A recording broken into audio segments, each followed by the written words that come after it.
ये पुराने जीन्स से अटैची का कवर बना हुआ है और ये पूरा स्मूथ है। नीचे से भी इसमें व्हील दिख रहा होगा आपको। ये व्हील इस तरह से इसमें भी व्हील दिख रहा है, कोई हर्डल नहीं है और आप भी बना सकते हैं पुराने जीन्स से अटैची का सुंदर सा कवर। और पुराने जीन्स का उपयोग भी हो जाएगा और आपके समय का भी उपयोग हो जाएगा। नमस्कार, अगर आपको ये क्रिएटिविटी अच्छी लगी तो आप भी इसे फॉलो करें, चैनल को सब्सक्राइब करें और वीडियो को लाइक करें, शेयर करें ज़्यादा से ज़्यादा लोगों में। और पूरा वीडियो देखने के लिए आपका बहुत बहुत धन्यवाद।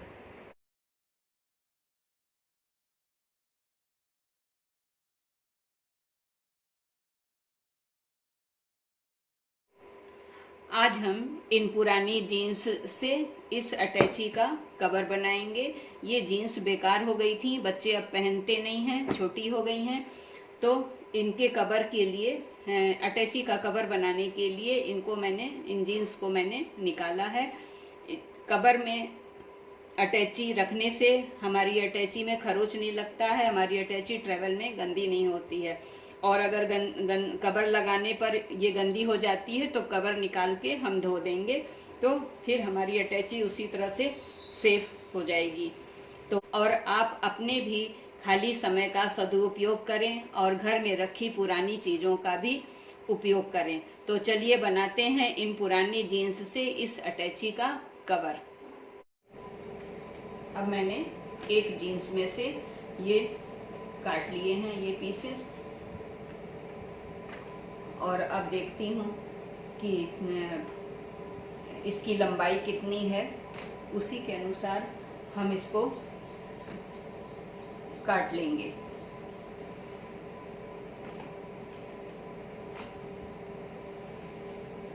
तो अटैची की लंबाई नाप लेते हैं। अटैची की लंबाई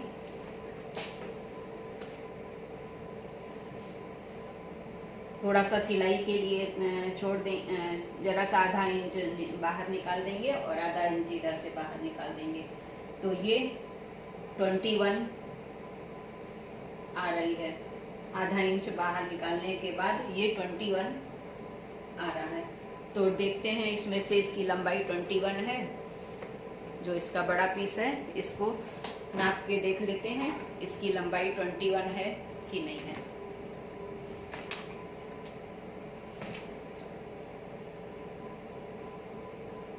तो ये 24 है, इसकी लंबाई 24 है। तो अभी इसको ऐसे ही रहने देते हैं क्योंकि इसी में हमको इधर का जो ये हैंडल है वो भी कट करके निकालना पड़ेगा सूटकेस की। अब चौड़ाई देखते हैं। आधा इंच इधर निकालेंगे और आधा इंच इधर, तो ये 16 आ रहा है। तो 16 विड्थ जो है 16 है। तो अब ये जो कपड़ा है मेरा, इसको देखते हैं कि ये 16 है कि नहीं है। फैलाने के बाद ये जीन्स का एक पैर है जो 24 लंबा है और इसकी चौड़ाई देख लेते हैं ये कितना है।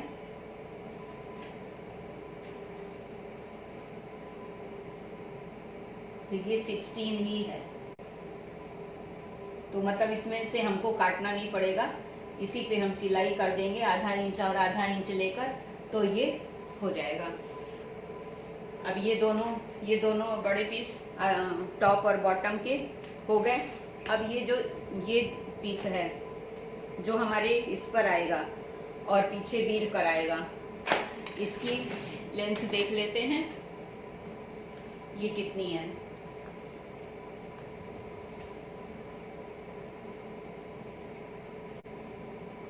तो आधा इंच बढ़ाने के बाद भी ये 16 आ रही है। और तो ये भी हमारा लगभग हमारा उतना ही है जितना वो था। तो ये कंप्लीट 16 है, 16 से थोड़ा सा ज़्यादा है तो कोई बात नहीं, उसमें देख लेंगे, दबा देंगे। और ये जो इसकी चौड़ाई है, ये ओपन करने के बाद, ये मैंने ओपन कर दिया और इतना, ये लगभग उतना ही आएगा। तो एक बार हम नाप लेते हैं इसको, यहाँ से थोड़ा सा बढ़ा के आधा इंच, तो ये 11 पड़ रहा है। तो ये मेरा कितना है ये हम देख लेते हैं, ये 10 है। ये जो ऊपर का पोर्शन है ये इतने में ही हो जाएगा, ये 10 में ही हो जाएगा। तो ये मैं नाप के आपको दिखाती हूँ। ये यहाँ से यहाँ इसकी चौड़ाई जो है वो 10 के लगभग है। तो ये 10 में ही हो जाएगा, इसमें पट्टी जोड़ने की ज़रूरत नहीं पड़ेगी। और सिलाई में हम ज़रा सा पार्ट ले लेंगे और इधर चेन लगेगा तो वो थोड़ा सा ½ इंच एक्सटेंड कर जाएगा, तो इसलिए हमें इसमें जोड़ने की ज़रूरत नहीं है। अब हम इसमें ये इंस्टॉल करने वाले का प्लेस मार्क कर लेते हैं और हैंडल मार्क कर लेते हैं और इसको ओपन कर देते हैं। ओपन करके फिर मैं आपको दिखाती हूँ। अब मैंने यहाँ पे इसको ऐसे मार्क कर लिया है, तो पहले ये मैं बना लूँगी, यहाँ से कट लगाऊंगी और इसको अंदर ही अंदर मोड़ दूंगी और यहाँ पर इंटरलॉक कर दूंगी। और इसी तरह से इसके यहाँ बीच में कट लगाऊंगी, बीच में कट लगा के ½ पोर्शन इधर मोड़ दूंगी और ½ पोर्शन इधर मोड़ दूंगी, तो ये स्पेस खाली हो जाएगा। तो यहाँ से हैंडल निकल जाएगा और यहाँ से इंस्टॉल करने वाला निकल जाएगा और फिर तब इसमें हम इस तरह से जोड़ देंगे। अब मैंने इसकी सिलाई कर ली, इसको अंदर वो कर दिया, ये इतना पोर्शन ओपन हो गया और ये हैंडल का पोर्शन ओपन हो गया। अब जो इसका व्हील है उसको मार्क कर लेती हूँ और व्हील वाला पोर्शन भी इसी तरह से सिलाई कर लेती हूँ।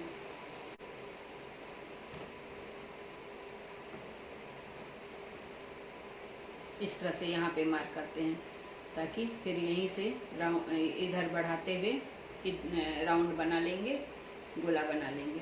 यहाँ पे मार्क करते हैं ये और ये मार्क करते हैं यहाँ पे। तो ये मार्क कर लिया और ये मार्क कर लिया। तो इस तरह से मार्क हो गया। अब इसको राउंड कट करके किसी ढक्कन से निशान लगा के और फिर इसको राउंड कट करके और इसी तरह से सिलाई कर लेते हैं। तो अब ये होल बन गया और व्हील इसमें से बराबर से निकल गया। तो अब आगे की सिलाई करते हैं। अब मैंने इसके साइड वाला पार्ट और इसका बॉटम वाला पार्ट मैंने ज्वाइंट कर दिया है और ये आराम से स्मूथली निकल रहा है और ये हैंडल है और नीचे व्हील भी बहुत आराम से निकल गया है। ये देखिए व्हील भी बहुत आराम से निकल गया है और ये बहुत स्मूथली घूम रहा है, इसको घूमने में कोई दिक्कत नहीं है। अब मेरा जो पार्ट रह गया है, टॉप रह गया है और चेन लगाने को रह गया है। तो चेन हम ऐसे लगाएंगे कि जो इसका ज्वाइंट है, चेन यहीं पे एंड होगा और ऐसे घूमते हुए और दूसरा एंड यहाँ पर होगा और बीच में हम एक स्ट्रिप लगा देंगे जिसमें चेन का एंड दोनों ढक जाएगा। तो एक रनर चेन का एक पार्ट इसमें लगेगा और एक पार्ट टॉप वाले में लगेगा। तो अब हम इसको चेन लगाकर फिर आपको दिखाते हैं। बाकी मेरा सब कंप्लीट हो गया है और ये देखिए कितना मजबूत है और हमारा जीन्स भी यूज हो गया और ये सुंदर भी लग रहा है और हमारे पैसे भी बच गए और समय का भी सदुपयोग हो गया। अब इसमें चेन लगाने के लिए और हमें जो टॉप वाला पोर्शन है, ये इसके चारों तरफ हम चेन को नाप लेंगे और उतना काट लेंगे क्योंकि ये बहुत लंबी स्टिक में ले आई हूँ। तो चलिए इसमें नाप लेते हैं निशान लगा के और फिर उतना ही ये चेन काटेंगे। तो ये टर्न होने के बाद थोड़ा यहाँ से लेते हैं और इसी तरह से यहाँ तक लेंगे। तो यहाँ पे मैं निशान लगा लेती हूँ इस तरह से, और इस तरह से चेन को नापते हुए ले जाएंगे इसके चारों तरफ।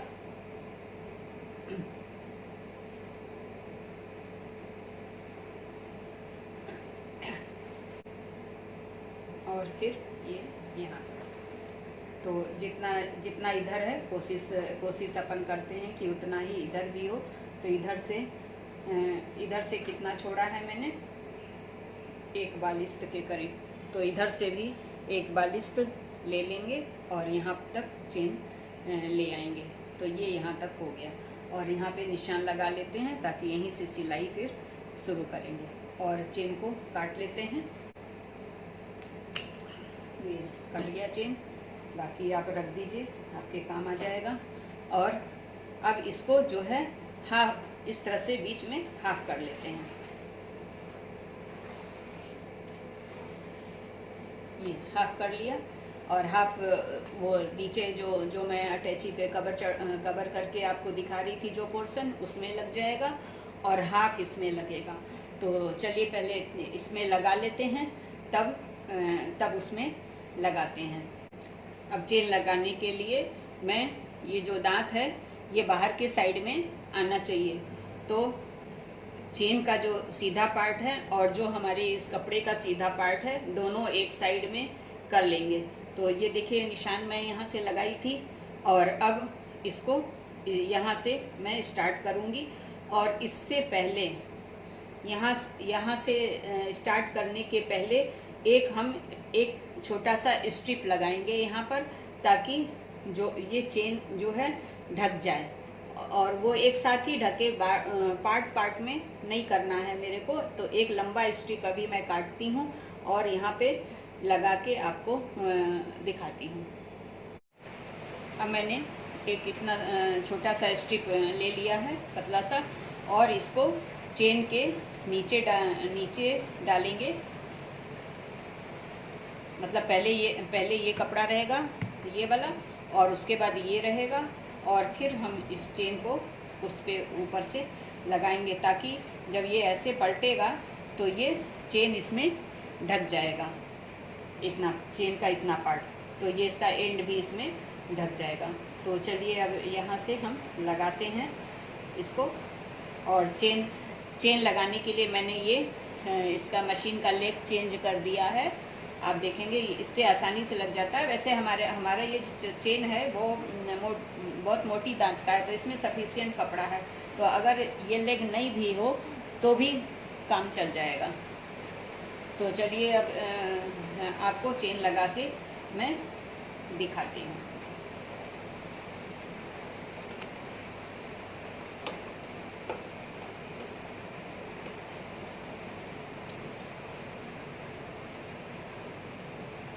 ये इस तरह से पलट के फिर दांत इस बाहर की साइड में आ जाएगा, और इस तरह से हमारा चेन सही लगता है।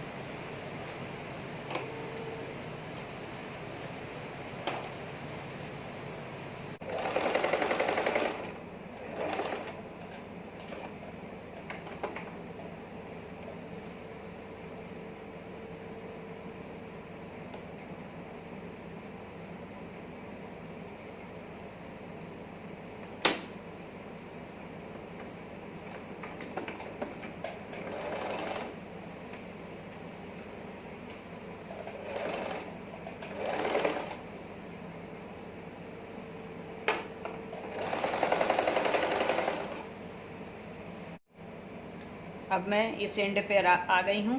तो ये वाला जो स्ट्रिप है इसको फिर नीचे रखेंगे और इसके ऊपर चेन रखेंगे, जैसे मैंने यहाँ पे किया था। चेन ऊपर था और ये स्ट्रिप नीचे थी। इस तरह से ये स्ट्रिप को उस एंड तक ले जाएंगे और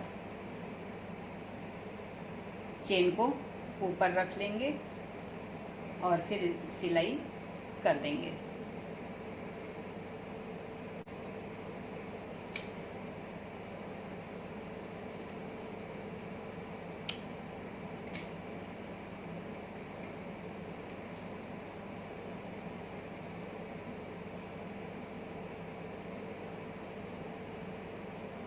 ये देखना होगा कि ये लूज ना हो, ये वाला पार्ट, और इसको चेन और कपड़ा एक साथ पकड़ते हुए सिलाई कर देंगे।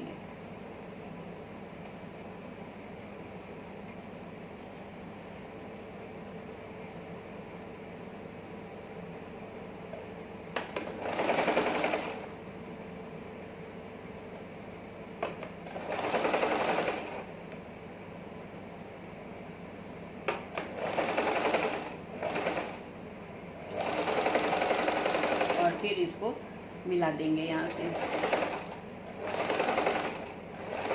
ये मिल गया।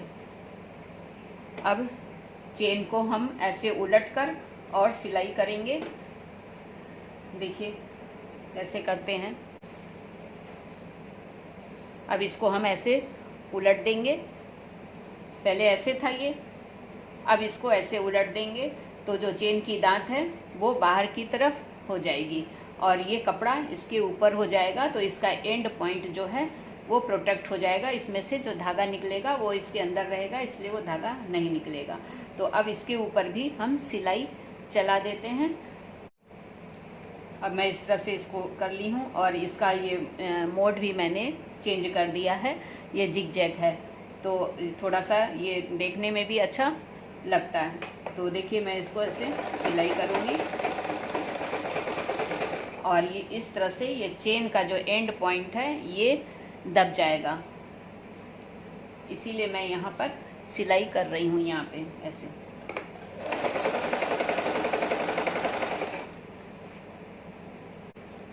थोड़ा सा खींच के करेंगे कि कहीं अगर ओवरलैप हो रहा होगा कपड़ा तो वो फैल जाएगा। जैसे इस तरह से ये आप इसको स्टिच करके करिए तो ये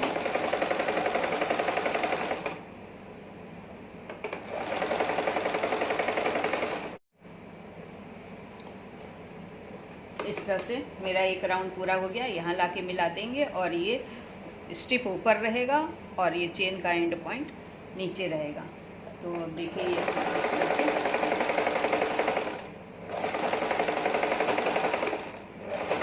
अब एक सिलाई मैं इस पर भी लगाऊंगी ताकि ये अच्छी तरह से दब जाए और मजबूत हो जाए। अब ये यहाँ पे ख़त्म हो गया। तो इस तरह से 2 लाइन मैंने कर दी और ये एकदम पक्का हो गया। अब ये कहीं से भी ना तो खुलेगा और ना ही वो होगा।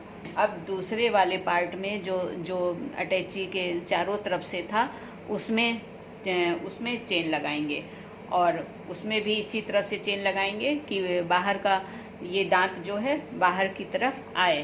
तो पहले तो उसको कैसे रखेंगे कि जो सीधा कपड़ा है और चेन का जो सीधा साइड है दोनों ऐसे एक साइड में रहेगा और फिर बाद में पलट के उसको सीधा कर देंगे और बाद में यहाँ से रनर डालेंगे। वो अब मैंने इस वाले पार्ट में इसको अटैच कर दिया, इसका टॉप, और मैंने सिलाई कर दी।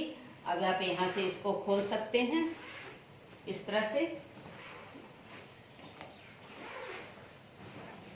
और इस तरह से कवर को उतार सकते हैं। और ये जो स्ट्रिप आपको मैं दिखा रही थी वो ये है, इसके अंदर चेन अच्छी तरह से प्रोटेक्ट है, कोई इसमें धागा निकलने वाला नहीं है और ये आपका इस तरह से खुल जाएगा, ये कवर निकल जाएगा और इस तरह से बंद हो जाएगा। तो ये अब पूरा कंप्लीट हो गया। आप इंस्टॉल कर सकते हैं इसको उठा के, कहीं से भी कोई हर्डल नहीं आ रहा है। आप इसको मूव कर सकते हैं सब डायरेक्शन में। अब ये आपका बन के अटैची का कवर बन के तैयार हो गया।